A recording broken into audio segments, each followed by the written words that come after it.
Vancouver, British Columbia, incorporated as a city in 1886, population 631,486, 2016 c. 603,502, 2011 c. Vancouver is the largest city in British Columbia and the third largest census metropolitan area in Canada. The city of Vancouver lies on a peninsula in the southwest corner of the province's mainland. Two surrounding waterways, Burrard Inlet and the Strait of Georgia, provide a sheltered, deep sea port and convenient access to the Pacific Ocean, while the Fraser River offers an easy route to the rich agricultural lands of the Fraser River lowland and the interior. Railways and highways give easy access to the interior. Vancouver is located in the traditional territory of the Squamish, Musqueam, and Tsleil-Waututh First Nations, members of the Coast Salish linguistic group. The ancestors of these groups settled in the Vancouver area more than 8,000 years ago. For the Coast Salish people, like other Indigenous groups on Canada's northwest coast, salmon was the primary food source. They also relied on other fish, shellfish, sea and land mammals, plants and berries. The abundance of salmon, which could be preserved through drying or smoking, created a stable food source and allowed for the Coast Salish to live in larger, more socially stratified groups than was typical among Indigenous peoples in Canada. Their great wealth and complex social organization produced elaborate cultural institutions as exemplified by the potlatch ceremony. José María Narváez, a Spanish explorer, was the first to see the site of what is now Vancouver in 1791. A year later, English sailor Captain George Vancouver and Spaniards Dionisio Alcala Galiano and Cayetano Valdez were also in the area, see Pseudo and Mexicana. During these initial explorations, both the Spanish and the English made contact with indigenous populations. This contact, however, was initially fleeting as the area was peripheral in the maritime fur trade. The first permanent European settlement in the region was Fort Langley in 1827 and the first urban centre was New Westminster in 1859. Unlike the rest of Canada's West, Aboriginal title to the majority of the land in British Columbia, including present-day Vancouver, was not extinguished through treaty. Instead, in 1859, the land was proclaimed to belong to the Crown, without any negotiation with the Indigenous communities involved. Vancouver got its start when Canadian Pacific Railway, CPR, Vice President William Van Horne announced that the company would extend its line 20 kilometers westward from the statutory terminus, Port Moody, in order to take advantage of a better harbor and terminal site. The provincial government gave the CPR more than 2,500 ha of Crown land at the new terminus and private owners donated land. On April 6, 1886 the provincial legislature incorporated the city of Vancouver, a name that Van Horne had suggested in honor of the English explorer. Ratepayers elected Malcolm A. Maclean, a real estate dealer, as the first mayor. Then, on June 13, a clearing fire blew out of control, claimed at least 11 lives, destroyed ramshackle buildings and drew invaluable publicity when residents rebuilt immediately. The CPR, the largest single landowner, recognized the value of orderly growth and promoted development accordingly. Private real estate developers, example David Oppenheimer, Mayor 1888-91, advertised the city and, through cash bonuses and tax concessions, attracted industries such as BC Sugar Refinery. Several neighborhoods and streets in Vancouver bear the name of CPR executives, testifying to the company's influence in the city's growth and development. The continent-wide depression of the mid-1890s temporarily checked growth, but during the 1897–98 Klondike Gold Rush, excitement and prosperity returned to Vancouver. By the turn of the century it had displaced Victoria, the provincial capital, as the leading commercial centre on Canada's west coast, not only in its own right, but also as the site of Pacific Coast branches of Eastern Canadian businesses. The pre-war economic boom expanded markets for such BC products as fish, minerals, and lumber. Most lumber was sold on the prairies. The beginning of a worldwide economic depression in 1913, and the First World War in 1914, severely reduced trade, slowed railway development and, coupled with declining resources, ended much of the mining boom in the Kootenay and Boundary districts. During the 1920s growth resumed and Vancouver replaced Winnipeg as the leading city in Western Canada. The export grain trade held up remarkably well during the Great Depression of the 1930s.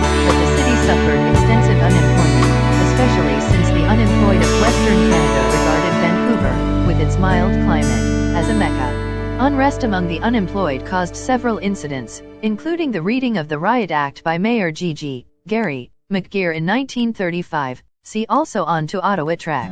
The outbreak of the Second World War and the development of war industries, particularly shipbuilding, ended unemployment, but sharply reduced the grain trade. Trade grew once shipping became available again after the war, especially after Canada began selling large quantities of wheat to China in 1961. During the war, Ian Mackenzie, MP for Vancouver Centre, was a leading figure promoting the removal of Japanese people from the coast. As the first stage of internment, many of the Japanese from coastal communities outside the city were temporarily housed at Vancouver's Hastings Park exhibition grounds before being moved inland. The province's Japanese residents, including roughly 8,600 from Vancouver, had their property confiscated by the federal government and sold at rates well below their assessed value.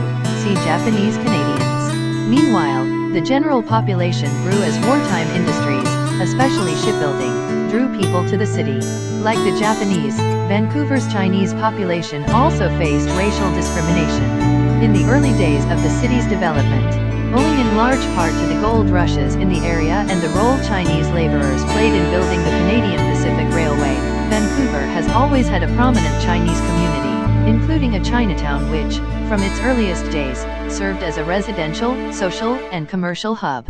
While in part a natural gathering place, Chinatown also developed due to restrictions preventing Chinese people from buying property outside the area until the 1930s. Today, Chinatown exists mainly as a social and commercial district as the descendants of the pioneer Chinese tend to live throughout the city while newer immigrants have moved primarily to the suburban city of Richmond. Following the war, Vancouver expanded its role as the head office center for such provincial corporations as BC Forest Products, Cominco, since 2001, Tech Cominco, and Macmillan Global, a variety of smaller firms, the major provincial labor unions, and the regional offices for national enterprises such as the chartered banks. In 1967, as part of a controversial project of urban renewal, the city of Vancouver began the leveling of the Hogan Valley neighborhood as well as parts of Chinatown. For several decades Hogan Valley had been the center of Vancouver's black community. The neighborhood and nearby Strathcona were also home to several other immigrant groups who, like African Canadians, were unable to live elsewhere in the city due to housing discrimination. In recent years, there have been efforts to commemorate the neighborhood through community and government initiatives such as a stamp issued by Canada Post in February 2014 as part of Black History Month. Vancouver was in the spotlight when it hosted Expo 86, an international exposition devoted to transportation. The expo was opened by the Prince and Princess of Wales, and had over 20 million visitors. It is credited with having been a catalyst for change. Several luxury hotels, Canada Place, and the Geodesic Dome, housing Science World, are among its legacies. Despite declines in the forest industry and the disappearance of major firms such as Macmillan Global and BC Forest Products, the city remains a regional business and financial center. In 2014, Vancouver City Council voted unanimously to acknowledge that the city was located on unceded Indigenous lands. The decision calls for greater involvement of Indigenous representatives in developing policies and practices which respect Indigenous traditions, although it will have no legal impact on treaty negotiations conducted with the provincial and federal governments. The city's natural beauty is underscored by a backdrop of mountains, its proximity to the sea and the presence, within the city limits, of wilderness areas like Stanley Park. The original surveyors, many of them Canadian Pacific Railway employees, generally laid out streets according to a grid pattern that made few allowances for such natural features as steep slopes. Apart from establishing fire limits and attempting to keep noisome industries on the outskirts, the city made few official efforts to direct land use until the late 1920s, when it commissioned the American firm Harland Bartholomew and Associates to draw up a town plan. The city adopted some of its suggestions, such as a comprehensive zoning regulation, but did not enforce these rules until after the Second World War. Nevertheless, clear land use patterns emerged. More affluent residents, for example, tended to live west of Cambie Street, where developers subdivided land into large lots. The less affluent lived to the east, where lots had sometimes as little as 7.5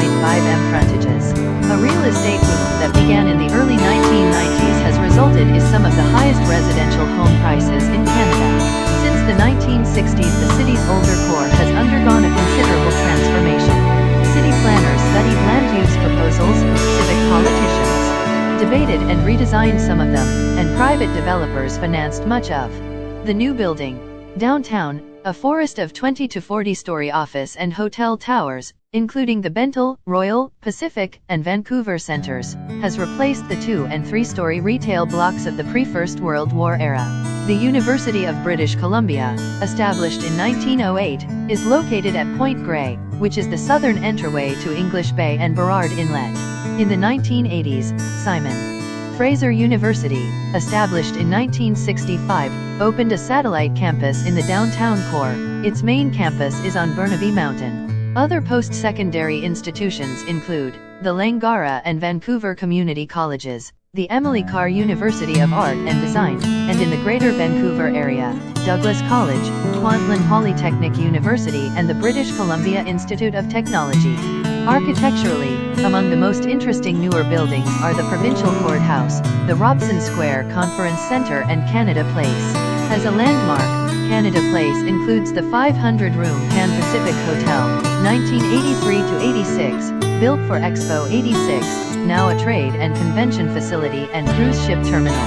The city is a popular terminus for cruise ships going to Alaska. A dramatic indication of the city's post-industrial status are Falls Creek, off English Bay, and Granville Island within it. From the city's earliest days, this area, with its easy access to trackage and water transport, was the site of rail yards, sawmills, machine shops, and related industries. By the 1950s, changing technology in the lumber industry and the obsolescence of old plants turned Falls Creek into a decaying industrial center. After much study and controversy, the city decided in 1976 that townhouses and apartments should be built on the southeast side of Falls Creek. The 2010 Vancouver Olympics also constructed the Athletes Village on this site. The village is now a mixed-use residential community with approximately 1,100 residential units. The east shore of Falls Creek was created as an industrial site in 1915 for the terminus and yards of the Canadian Northern Railway, now CN, and the Great Northern Railway, now Burlington Northern. It continues to provide space for rail yards and various commercial enterprises. On the north side of the creek, on land formerly occupied by the CPR yards, the provincial government opened a 60,000-seat sports stadium in 1983, the first stage in the BC Place development. The main occupant of the former site of Expo 86 is Concord Pacific Place, a complex of office towers, recreational space and high-rise luxury apartment buildings. Vancouver's oldest residential neighborhood, East End Strathcona, was originally where loggers and mill laborers settled. Eventually, it became a community of individuals from diverse ethnic backgrounds, the majority of whom were drawn from the working classes. Several distinct areas, including Chinatown, Japantown, and Gastown, are collectively known as Downtown Eastside, DTES. Local businesses were adversely affected by the termination of streetcar service, 1958, as well as the North Shore Ferry service, 1959.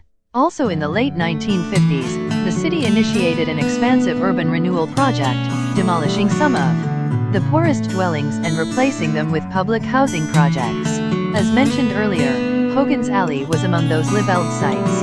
The Strathcona Property Owners and Tenants Association vigorously opposed further urban renewal, fearing that it would destroy their community.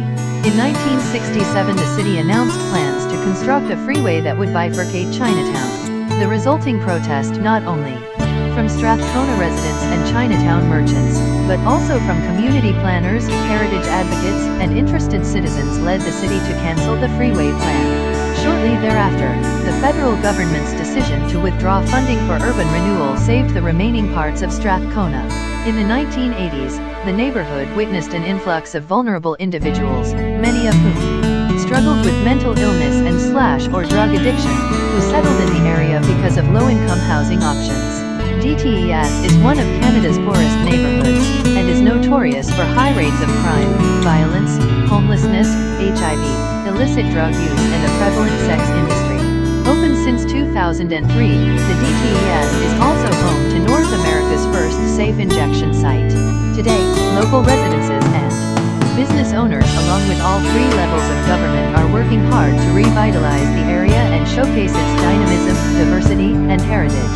The core of Strathcona, which lies on the eastern section of the DTES, is becoming gentrified.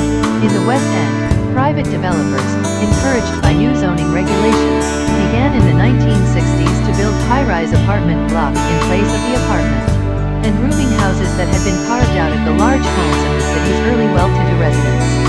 By 1971, the West End was noted for the density of its population. Paradoxically, Vancouver had once prided itself as a city of owner-occupied, single-family detached homes. Most homes, and this is still true of most neighborhoods outside the West End, were of wood frame construction, often influenced by California architectural styles. Vancouver's most significant growth spurts occurred during its first 5 years and in the decade before the First World War, resulting primarily from immigration from the British Isles and migration from Ontario. The expansion of the 1920s, which saw Vancouver attain its status as the third largest metropolitan area in Canada, is explained by the annexation of the adjacent bedroom municipalities of Point Grey and South Vancouver in 1929, natural increase, renewed immigration from Britain, and the beginning of significant migration from the prairies. After a brief wartime and post-war spurt, the rate of population growth tapered off. The 1976 census recorded an absolute decline in the city proper, while the population of Greater Vancouver passed the 1 million mark for the first time. High real estate values in the city have led young families to live in suburban municipalities, especially Burnaby, Coquitlam, Delta, the City and District of North Vancouver, Richmond and Surrey. According to the 2016 census, the population in the metropolitan area was 2,463,431, while the population of the city proper was 631,486. From 1901, the first year for which statistics are available, to 1951, people of British ethnic origin, many of them Canadian-born, formed 3/4 of the population and dominated the elite. During roughly the same time period, Asian people, who made up a significant portion of the non-British population, experienced a series of now notorious racist events. There was an anti-Chinese riot in 1887, an anti-Asian riot in 1907, the Komagata Maru incident of 1914, and the internment of Japanese Canadians in 1942. These events demonstrated the hostility that Vancouver residents, like other British Columbians, felt towards Asian people. After the Second World War, the easing of immigration restrictions and the attractiveness of a booming economy drew new immigrants who made Vancouver more cosmopolitan. According to the 2016 census, Chinese people make up the largest ethnic group, at 28.3% of the city's population, followed by English, 17.6%, and Scottish, 13.4%. Visible minorities account for 51.6% of city residents, with Chinese, South Asian and Filipino people making up the largest communities within this group. Language statistics paint a similar picture. At 51% of the population, those with English as their mother tongue comprise the largest group, followed by native Cantonese speakers, 13.7%, Mandarin speakers, 6.4%, and Tagalog speakers, 3.1%. According to the 2016 census, the largest number of Vancouver residents are employed in professional, scientific, and technical services, followed by health care and social assistance, retail trade, accommodation, and food service. Vancouver's geography is an important force shaping the city's economy, owing to its proximity to Asia, as well as its excellent deep-water harbor and transportation infrastructure. Vancouver is Canada's primary hub for trade with Asia. The city's international connections have also made it an important financial center. All of Canada's major banks as well as several international banks have offices in Vancouver, including the Canadian headquarters of London-based HSBC. Strong connections to the United States and Asia have also helped to foster other sectors of Vancouver's economy such as digital media, information and communications technology, and life sciences. Major corporations such as Microsoft, IBM, and Nintendo maintain offices in Vancouver. Vancouver has long been home to the executive offices of mining companies extracting minerals from British Columbia's mountains. Tourism and conventions contribute substantially to the city's economy as visitors come to enjoy the city's beauty and amenities or to use it as a transfer point to nearby destinations such as the resort at Whistler. Along with tourists, filmmakers have been attracted by Vancouver and British Columbia's natural beauty. The filmmaking industry centered in Vancouver is the third largest in North America, earning the city the moniker Hollywood North. Inspired by the adjacent mountains, forests, and ocean, Vancouver has a strong active outdoors culture which has produced a small but significant industry producing athletic performance. Apparel. Vancouver was the child of the Canadian Pacific Railway. The railway linked the city with the rest of Canada and quickly made it the country's leading Pacific coast port. Almost from the city's beginning, trans-Pacific ships, including the Canadian Pacific's Empress liners, called regularly coastal steamship companies, including CP Navigation and Union Steamships, made Vancouver their headquarters and eastern businesses established there.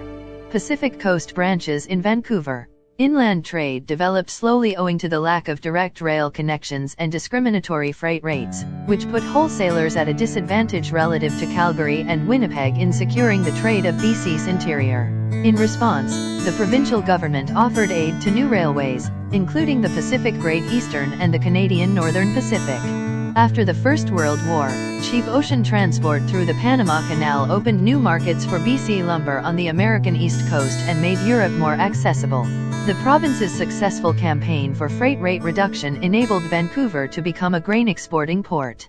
The port itself expanded greatly and came under the jurisdiction of a federal agency, the National Harbors Board.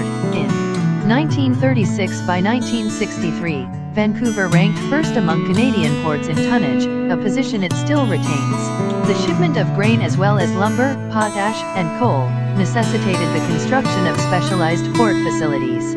The port was also extended east to Port Moody and south to the Roberts Bank Coal, 1970, and container terminals, 1997. In 2008, the separate port authorities governing Vancouver, the Fraser River and the North Fraser were combined to form Port Metro Vancouver, one of the city's largest employers. Owing to the importance of the Pacific Rim, CP Air, later Canadian Airlines International or CAIL, established its headquarters in the city in 1949. International and domestic carriers use the Vancouver International Airport, which the federal government expanded significantly. After buying it from the city in 1961, when CAIL went out of business in 2000, Air Canada took over its trans-Pacific routes. In 1992, the federal government transferred control of the airport to the Vancouver International Airport Authority, which, using the brand YVR, has built major new runways, opened a new international terminal, 1996, and expanded the domestic terminal. The introduction of the Open Skies policy greatly expanded the number of direct flights to the United States, the most popular international destination. YVR announced its intentions to upgrade facilities and services in an effort to target traffic from Asia-Pacific in 2012. Vancouver's suburbs have been connected by public transit since the turn of the century. An interurban line to New Westminster, 1891, and Chilliwack, 1910, was one of the first electric railways in Canada, C Street Railways. By the 1950s, as buses and private automobiles became more popular, passenger service was abandoned, but much of the line still carries freight. In 1986, the Skitran, an elevated railway, except in the downtown, where it is underground, opened to serve much of the city, Burnaby, and New Westminster. In 1994, the Skitran was extended to serve the growing suburb of Surrey. In 2009, the new Canada Line linked downtown with the airport and the suburb of Richmond. The Skitran system was extended again in 2016 to reach Coquitlam and Port Moody. Vancouver is the center for an active publishing industry. Douglas and McIntyre, for example, was established in 1971. In addition, the University of British Columbia Press is a major publisher of academic books, and many smaller publishers specialize in regional studies, self-help books, and literature. The city is serviced by 2 daily newspapers, The Sun and The Province, a number of specialized newspapers and journals, including the free alt weekly The Georgia Straight, and a wide variety of local and ethnic newspapers. Vancouver has also responded to the concentration of news media ownership with successful independent online publications like The Tyee and The Vancouver Observer.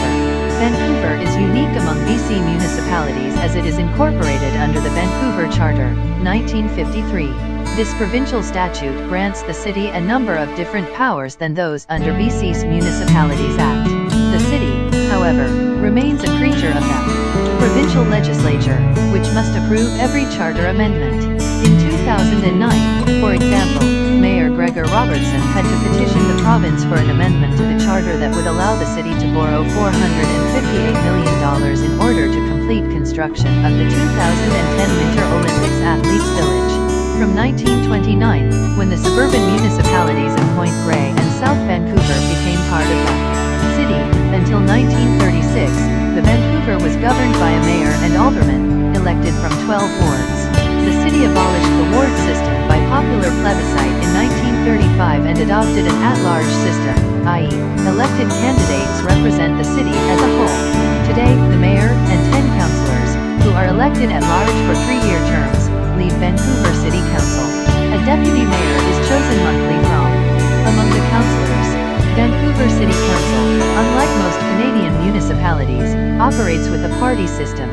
This model originated with the formation of the Nonpartisan Association, NPA, a center-right coalition of liberals and conservatives within the business community in 1937, which opposed the dominance of left-leaning cooperative Commonwealth Federation representatives. The NPA's dominance was only challenged in 1972 by the Electors' Action Movement, team, and more recently by several left-wing groups, of which the most important is the Coalition of Progressive Electors, COPE, whose candidate Larry Campbell became mayor in 2002 with 8 of the 10 councillors elected also representing that party. This administration allowed North America's first safe injection facility to open in the city's downtown East End. The NPA returned to power in 2005, but in 2008, the relatively new Vision Vancouver won the mayoralty election and 7 of the 10 council seats. Vancouver's first experience with a regional metropolitan government occurred in 1913 with the formation of the Vancouver and District Joint Sewerage and Drainage Board. Metropolitan agencies concerned with water, public health and regional planning appeared later. The growth of suburban municipalities encouraged the provincial government to create an elected body, the Greater Vancouver Regional District, GVRD. In 1967, the GVRD took over most functions of the earlier agencies and added such responsibilities as capital finance, building regulations, housing, and air pollution control. In 2007, its name was changed to Metro Vancouver, which comprises 23 members total, including 21 municipalities, 1 electoral area and the Tsawwassen First Nation. The Art, Historical and Scientific Association, one of the first groups organized in the city, established a museum in 1894. In honor of the 1958 BC centennial, the city began constructing a new museum, a maritime museum, city archives, and, with funds from lumberman Harvey R. McMillan, a planetarium. When the Canadian Pacific Railway opened an opera house in 1891, Vancouver became a regular stop for touring concert artists and theatrical companies. The diversity of the city's residents has contributed Vancouver's rich cosmopolitan arts and culture scene. The city, for example, is home to the Vancouver Symphony Orchestra and the Vancouver Opera.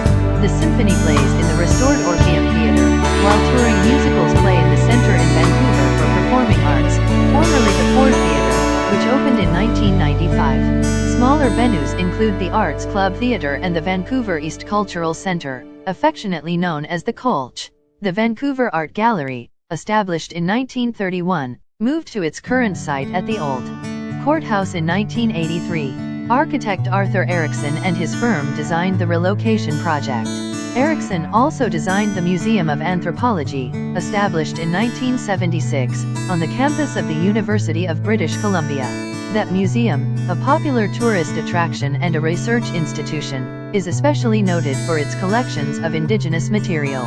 Equally striking, but in a different way, is Library Square, 1995, home of the Central Public Library, which is modeled on the Colosseum of Rome. The Vancouver area offers many opportunities for outdoor recreation, including skiing and year-round boating, golfing and diving. Within the city are more than 200 parks, of which the largest and most important, Stanley Park, has many recreational facilities including an 8.85 kilometers portion of the seawall, a favorite location for walkers and joggers.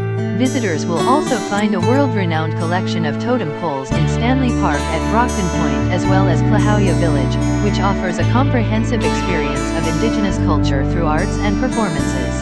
In February and March 2010, the city played host to the XXI Olympic and Paralympic Winter Games. Team Canada put together a memorable and historic performance with a total of 26 medals, of which 14 were gold, which set a new record for most gold medals won in a single Winter Games. Vancouver is a city with several professional sports teams. The British Columbia Lions have played in the Canadian Football League since 1954 and won the Grey Cup 6 times. In 2011, the Vancouver Whitecaps FC joined Major League Soccer, while the Vancouver Canucks have played in the NHL since 1970. On June 14, 1994, a riot broke out in downtown Vancouver after the Canucks lost in Game 7 of the Stanley Cup Finals to the New York Rangers. Many businesses were looted and had their property damaged.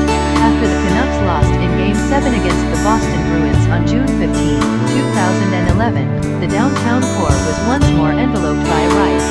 Over 100 people were